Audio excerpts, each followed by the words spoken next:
Thank you.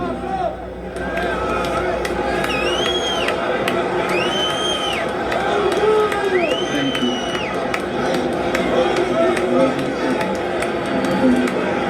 Thank you. Thank you.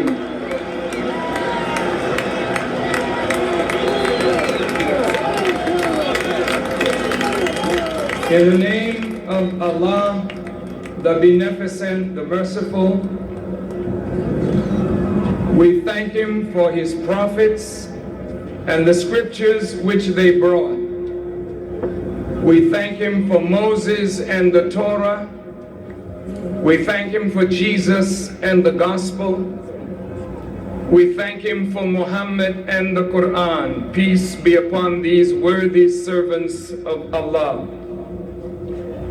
I am so grateful to Allah for His intervention in our affairs in the person of Master Farad Muhammad, the great Mahdi, who came among us and raised from among us a divine leader, teacher, and guide, His messenger to us, the most.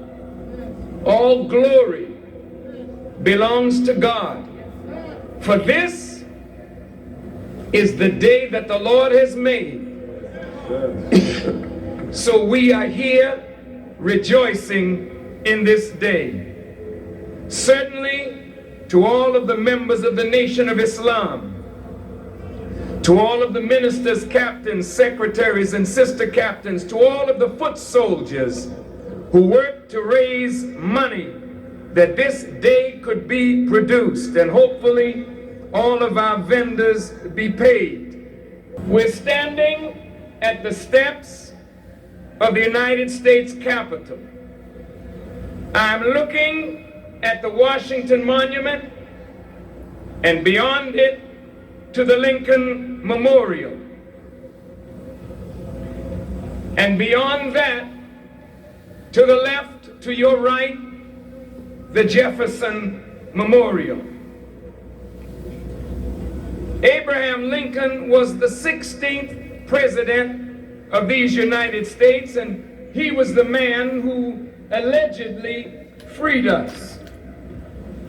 Abraham Lincoln saw in his day what President Clinton sees in this day. He saw the great divide between black and white. Abraham Lincoln and Bill Clinton see what the Kerner Commission saw 30 years ago when they said that this nation was moving toward two Americas, one black, one white, separate and unequal. And the Kerner Commission revisited their findings 25 years later and saw that America was worse today than it was in the time of Martin Luther King Jr. There's still two Americas, one black, one white, separate and unequal. Abraham Lincoln, when he saw this great divide, he pondered a solution of separation. Abraham Lincoln said he never was in favor of our being jurors or having of this nation.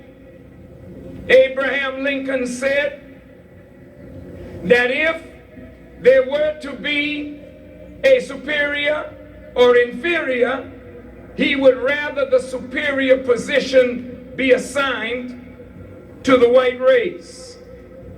There in the middle of this mall is the Washington Monument, 555 feet high. But if we put a 1 in front of that 555 feet, we get 1555, the year that our first fathers landed on the shores of Jamestown, Virginia, as slaves. In the background is the Jefferson and Lincoln Memorial. Each one of these monuments is 19 feet high. Abraham Lincoln, the 16th president, Thomas Jefferson, the 3rd president, and 16 and 3 make 19 again. What is so deep about this number 19? Why are we standing on the Capitol steps today? That number 19, when you have a 9, you have a womb that is pregnant. And when you have a 1 standing by the 9, it means that there's something secret that has to be unfolded. Right here on this mall where we are standing, according to books written on Washington, D.C., slaves used to be brought right here on this mall in chains to be sold up and down the eastern seaboard, right along this mall, going over to the White House. Our fathers were sold into slavery. But George Washington, the first president of the United States, said he feared that before too many years passed over his head, this slave would prove to become a most troublesome species of property. Thomas Jefferson said he trembled for this country when he reflected that God was just and that his justice could not sleep forever. Well, the day that these presidents feared has now come to pass. For on this mall, here we stand in the capital of America, and the layout of this great city, laid out by a black man, Benjamin Banneker. This is all placed and based in a secret Masonic ritual. And at the core of the secret of that ritual is the black man. Not far from here is the White House. And the first president of this land, George Washington, who was a grand master of the Masonic order, laid the foundation, the cornerstone of this Capitol building where we stand. George was a slave owner. George was a slave owner. Now the president spoke today, and he wanted to heal the great divide.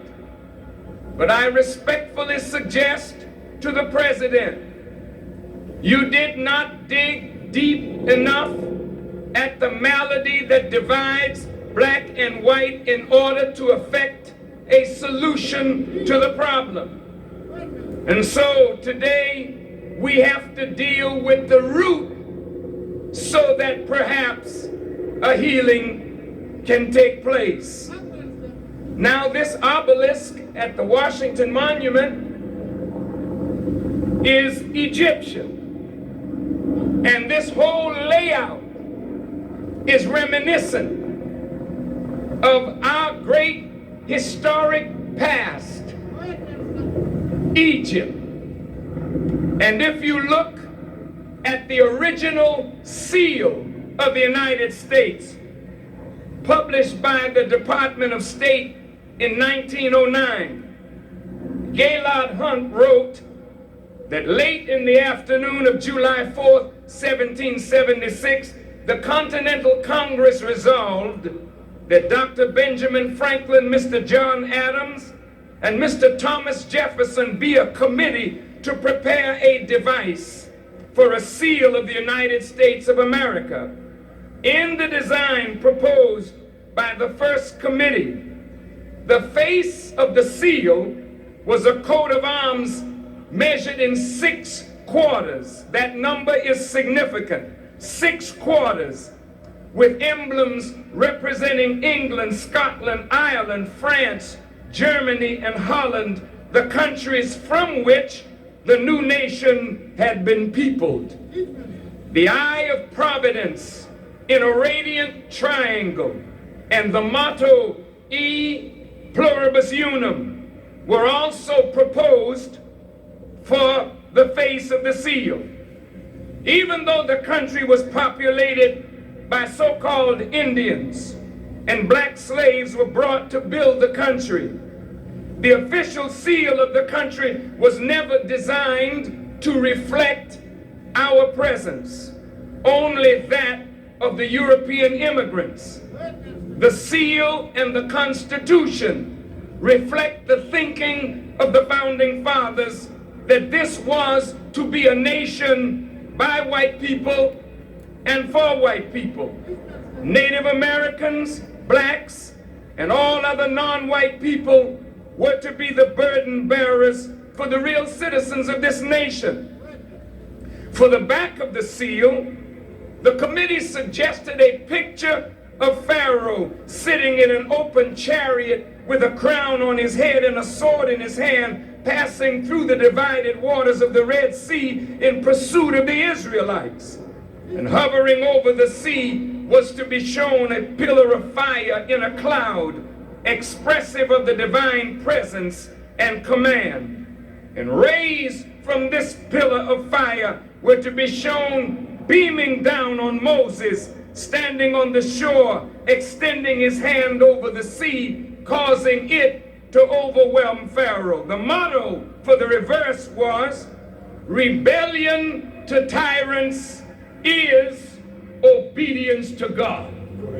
Let me say it again. Rebellion to tyrants is obedience to God. Now, why did they mention Pharaoh?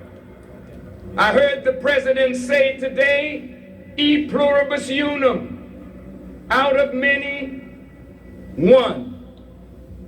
But in the past, out of many comes one, meant out of many Europeans come one people. The question today is, out of the many Asians, the many Arabs, the many Native Americans, the many blacks, the many people of color who populate this country, do you mean for them to be made into the one? If so, truth has to be spoken to justice.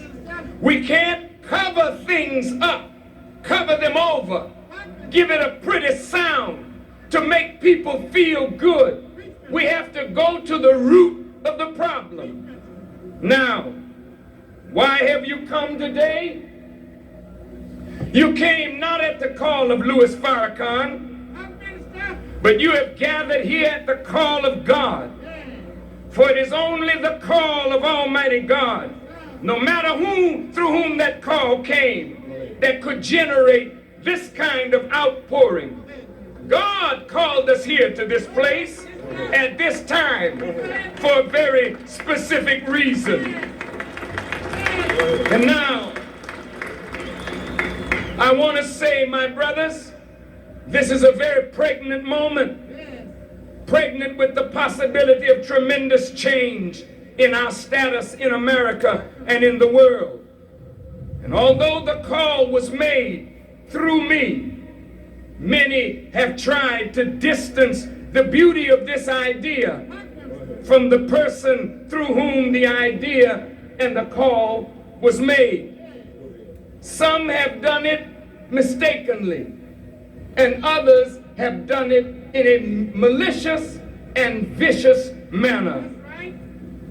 Brothers and sisters, there is no human being through whom God brings an idea that history doesn't marry the idea with that human being, no matter what defect was in that human being's character.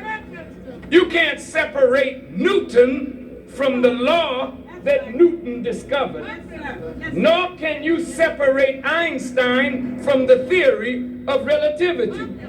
It would be silly to try to separate Moses from the Torah, or Jesus from the gospel, or Muhammad from the Quran. Well, you say, Farrakhan, you ain't no Moses, you ain't no Jesus, and you're not no Muhammad. You have a defect in your character. Well, that certainly may be so. However, according to the way the Bible reads, there is no prophet of God written of in the Bible that did not have a defect in his character. But I have never heard any member of the faith of Judaism separate David from the Psalms because of what happened in David's life.